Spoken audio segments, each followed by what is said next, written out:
The following program is sponsored by Happy Science.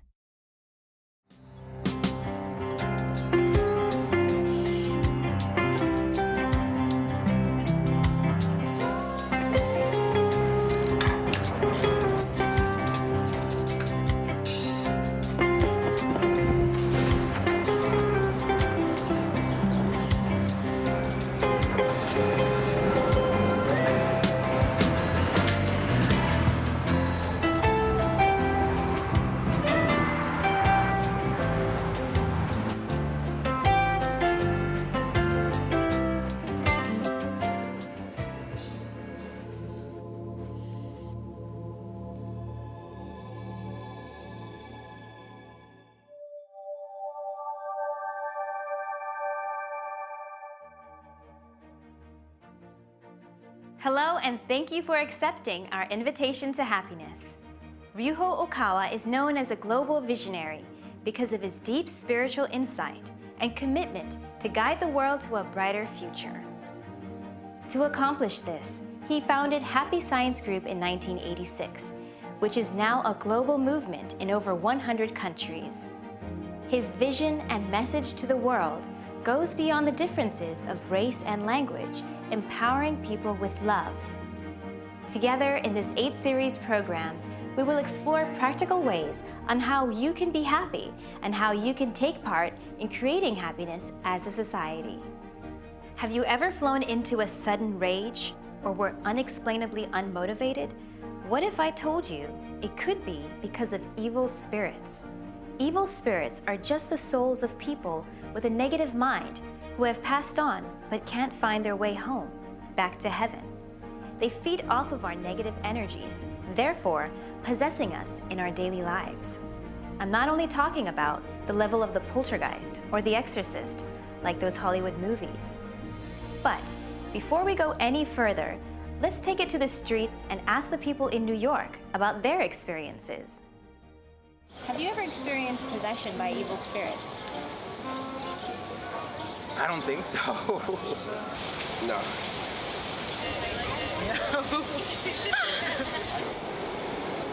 Not to my knowledge. I don't think so. No, it hasn't come up. Never. That's very easy, no. No, definitely not. I've seen people possessed, but not me. Have you ever experienced possession by evil spirits or know someone who has? Yes, I've been in recovery from addiction, so I consider that an evil spirit. I've committed some things I'm not proud of. So, yes, I've had some evil spirits in me. What comes to mind when you think of evil spirits, possession? And have you ever experienced this? Today, we'll explore how spiritual possession happens. So now, let's watch a lecture on negative spiritual influences. Now, I'll explain further why possession occurs. One of the laws that I must definitely mention is the law of same wavelengths attraction. We often use this term at Happy Science. While you live on Earth, you're a three-dimensional being whose mind is confined in a physical body. However, your mind is the core of your soul and is always connected with the world beyond this one. The mind is like an electromagnet, and the frequencies transmitted by the mind, or the tuning of the mind, are constantly interacting with the spirit world. The two are affecting and being affected by each other. The mind is connected to the spirit world in this way. The key to understanding possession lies in the mind. I often explain this law as something similar to changing the TV channel. If the TV is not tuned to a channel, the image won't show. When you properly tune to a specific channel, the image becomes quite clear. This is also how your mind works. Many kinds of frequencies are emitted from heaven and hell. But if people on Earth aren't tuned in, they won't receive such signals. There's a vast diversity of signals and messages emanating from all kinds of beings throughout the spirit world. When those frequencies match exactly with the frequencies of people on Earth, spirits and humans attune to one another. When spirits are contacted in this way, or when they are needed on Earth, they can visit Earth.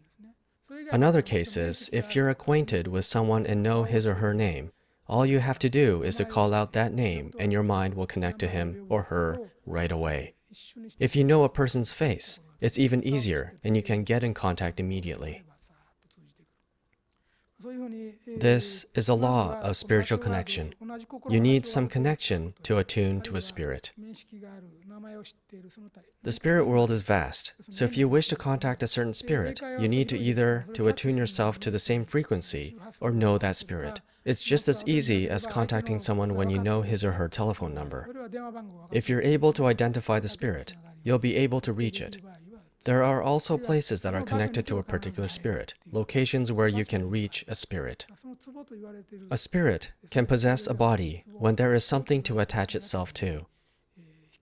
Spirits are able to latch onto areas where the blood flow is disrupted and congested.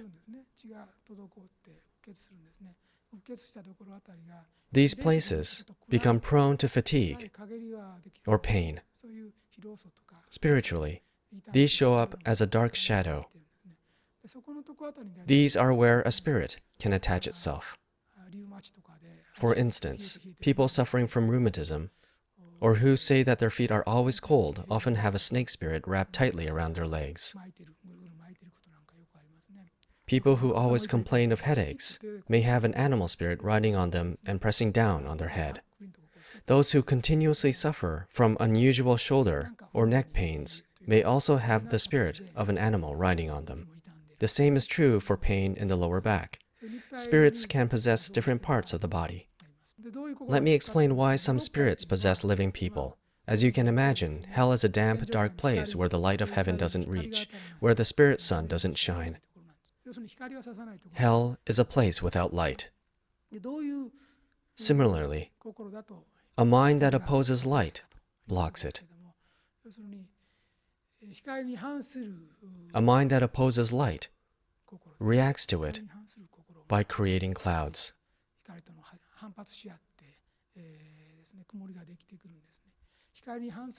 Then what kind of mind opposes light? For living people, it refers to a mind consumed with worries and troubles. Worries and troubles cause the mind to become dark and negative. As long as you're living human beings on earth, you won't be able to live without worries. Everybody has worries.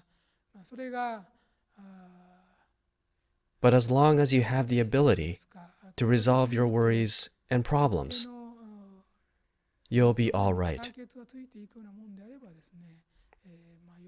However, if you're unable to solve your problems, your mind will become shackled. Your mind becomes bound to one spot, and you won't be able to stop thinking about the problem. If this continues for a long time, meaning that if your thoughts remain fixed on a single issue, then the spirits in hell will see this as a rope handed down to them. They'll look at this single long rope and think, "What is this rope in front of me? I suppose someone wants me to come up." They will then grab it and begin to climb. They'll approach the person with worries, as if to offer help. So, if you constantly worry about one issue for a long time, spirits from hell will visit you. Those with worries probably aren't bad people, but when they remain focused on one problem and are unable to solve it, the vibration of pain it gives off will attract spirits who are on the same wavelength. Spirits that resonate are able to connect with the people who give off that vibration. If a company president considers taking his own life, the spirits of other presidents who have already committed suicide will come to them. There are company presidents who died 1, 2, 10, or even 20 years earlier and have been languishing in hell, or those who never made it to hell and are still haunting their old company or home. Such spirits latch onto the feeling of people who are in a similar situation and come to them. The spirits may believe they're consoling and supporting people who are suffering the same problems, but in fact, they're not helping.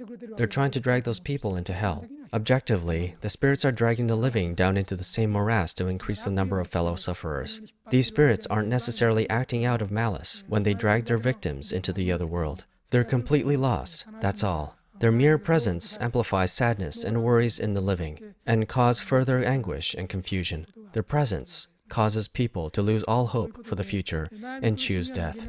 Worries and pain comes with being human. Since ancient times, religions have been teaching ways to overcome them. By holding on to worries and pain for an extended period, they develop into attachments, making it difficult for you to escape. Holding on to worries for a long time can be dangerous. Therefore, you must abandon attachments and free your mind from such worries. Some ways to overcome them are praying to Buddha or God and practicing self-reflection. As a result, you'll feel somewhat relieved and the spirits possessing you will leave. You must stop thinking in ways that amplify your worries. Another method is to think positively. Have a brighter heart and cut your ties with evil spirits. Different religions use different approaches to help people. The point is, if you hold on to worries for a long time, you'll eventually attune yourself to evil spirits and attract them to you. Large numbers of people die in the cancer wards of hospitals. I'm not sure whether such facilities are good or bad because the people who died in these wards are unable to return to heaven, most likely remain there.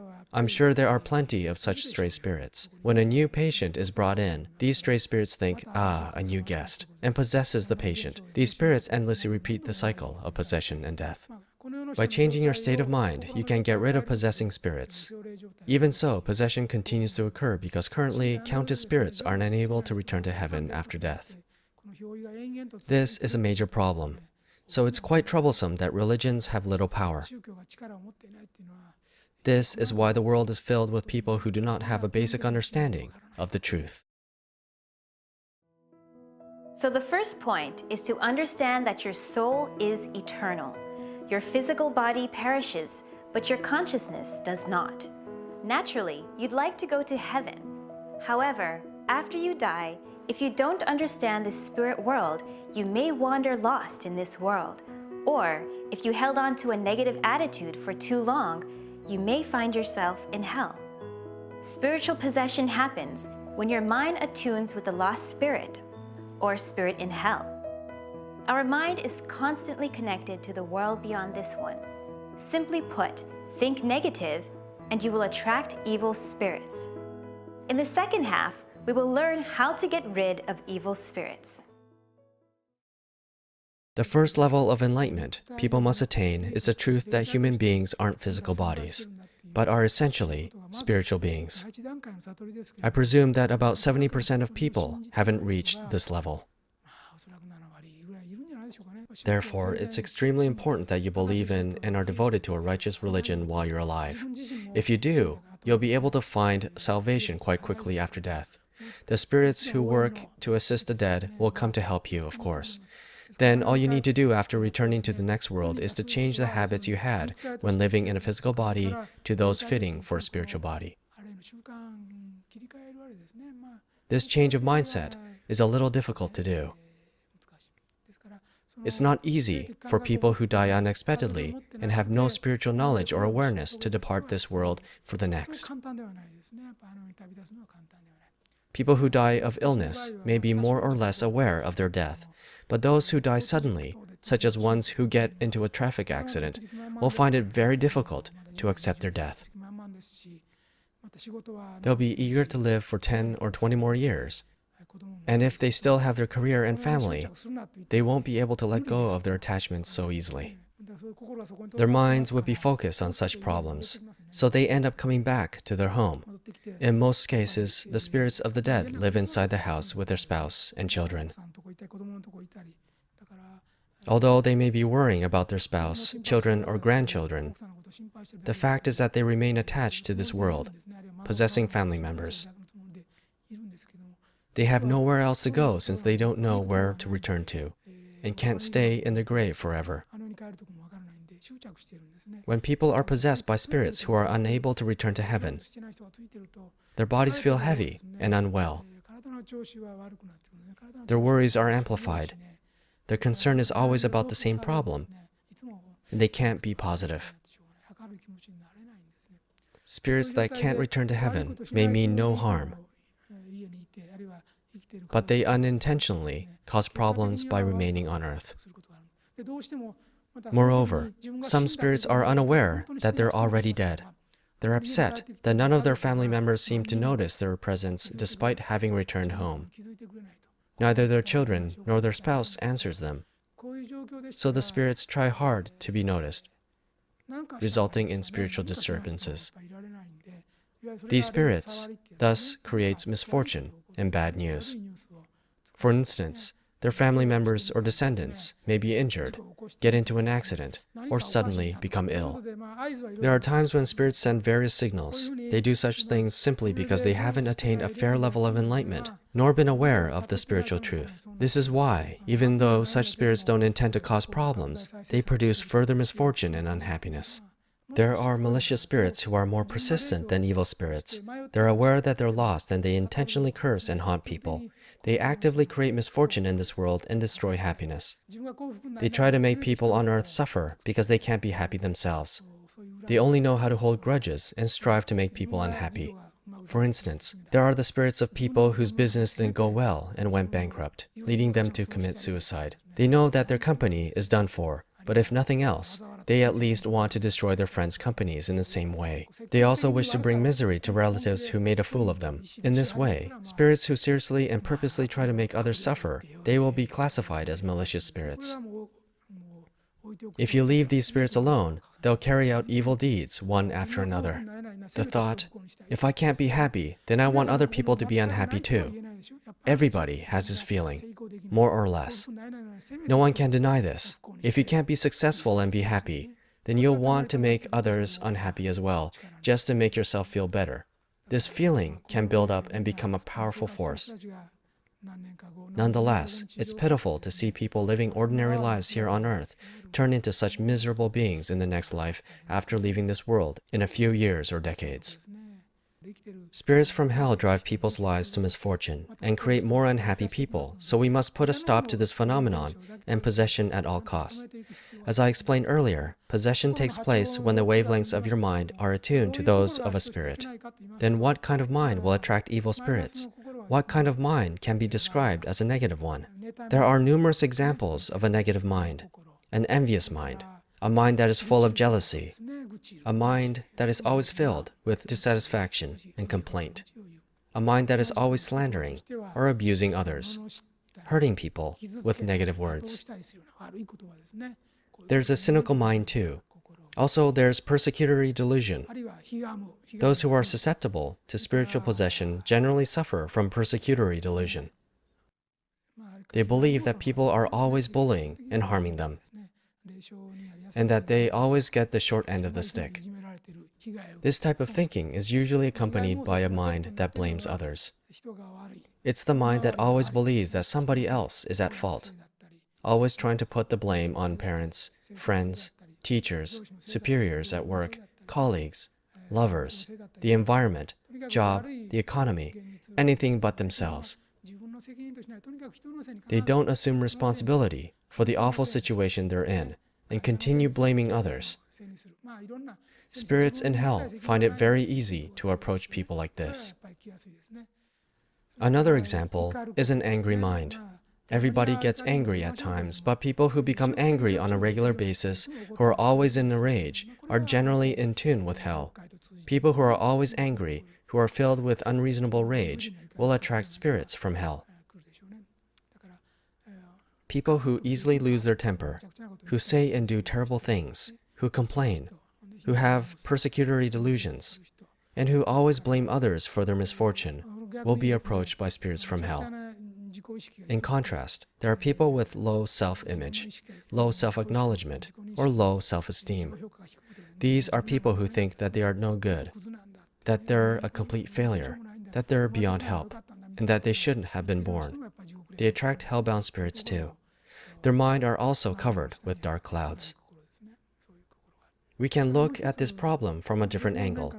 An unhealthy lifestyle is another major factor in attracting evil spirits. Therefore, it's also important that you lead an orderly life and rest your body. When you're physically exhausted, you'll find that light won't come into your body. Rather, it's easier for you to attract evil. You won't be able to correct your mind, no matter how hard you try. So when you're exhausted, it's important that you first rebuild a healthy lifestyle. Take a rest. Eat nutritious food and build your body. Unless you regain your health, you might not be able to rid of evil influences. Religions often talk of creating a spiritual screen or barrier. Your mind can be connected to various realms in the spirit world according to the laws of the mind. So if you're fighting evil spirits on your own, it's important that you create a good spiritual field to prevent evil spirits from intruding. The local branches of Happy Signs are also protected by a spiritual screen. Believers visit and take part of ceremonies in the prayer rooms. A kind of spiritual aura protects the local branches. In the home, if the whole family believes in Happy Signs, then a barrier will be created around the house when they recite our fundamental sutra, Buddha's teachings, the Dharma of the right mind, watch my lecture videos, listen to my lecture CDs, read books of truth, and practice self-reflection. This makes it difficult for evil spirits to enter. The house will become a fortress to protect your family from the outside world. To sum up, in order to prevent possession by evil spirits, it's vital that you first maintain harmony in your own mind and stay physically healthy. Then you should work together with your Dharma friends and other believers in order to keep that condition for a long time and protect each other too. In particular, you should create a spiritual screen in your local and main temples and in your own home. This will prevent evil spirits from entering. This is a very important and systematic way to protect yourself. Please work on this. Today's lecture is about how to create a spiritual screen. Sounds a little different and a little difficult. Or, in other words, how to create a spiritual barrier. It's it's easier for you to understand. For example, if you are you have some kind of attachment, you cannot concentrate on the right mind in this world. You can see the material world, and people usually attach to something material in this world. You must check your attachment. Everything is passing by, and nothing can be stopped as it is. So don't attach to anything in front of you. And this world is a shadow. This world is not real. The real world is waiting for you within years or several years, and at that time all the people who are living in this world will experience the truth. And at that time, the soul or your mind can find that everything was experience, just experience. Or this world is a training course prepared by God or Buddha. So don't attach anything in this world, and you can protect yourself. When you hold on to negative thoughts, like hatred, self-pity, or think that the world is against you, and on top of that, can't maintain your health, you will end up inviting evil spirits into your mind. All things will come to pass. This world is just a shadow of the real world, heaven. Live with gratitude and a carefree heart.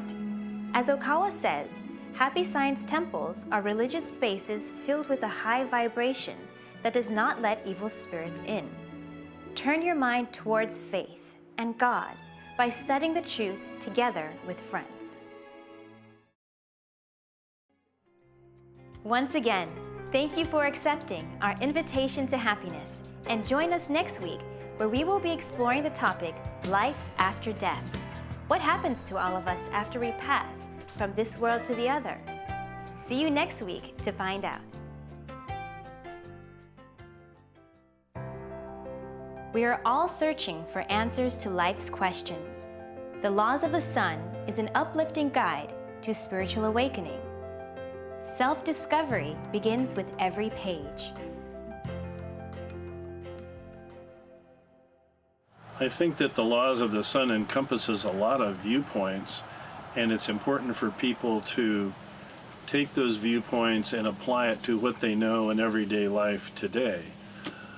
I like taking the best parts of all of the religions and understanding why do they think that, why do they think this over here, and how can I apply that to my life? How can I make myself better, and how can I become aware of the importance of the teachings and apply them to the problems of the world today? Why are we here?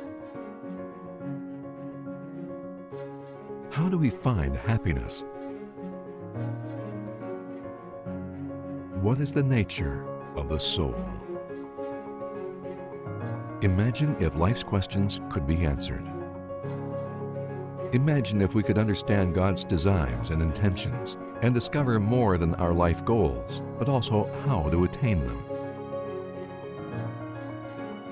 In the Laws of the Sun, Ryuho Ikawa shows us the universal spiritual laws and how we can live in harmony with them. Learn how our thoughts influence reality, the nature of love, and the guiding principles on the path to enlightenment. This is a book with answers to life's questions for all in search of spiritual growth.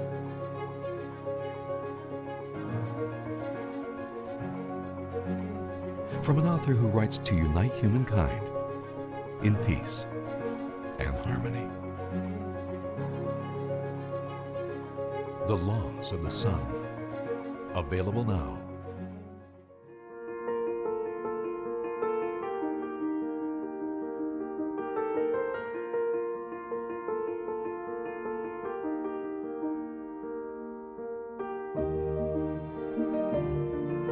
The preceding program was sponsored by Happy Science.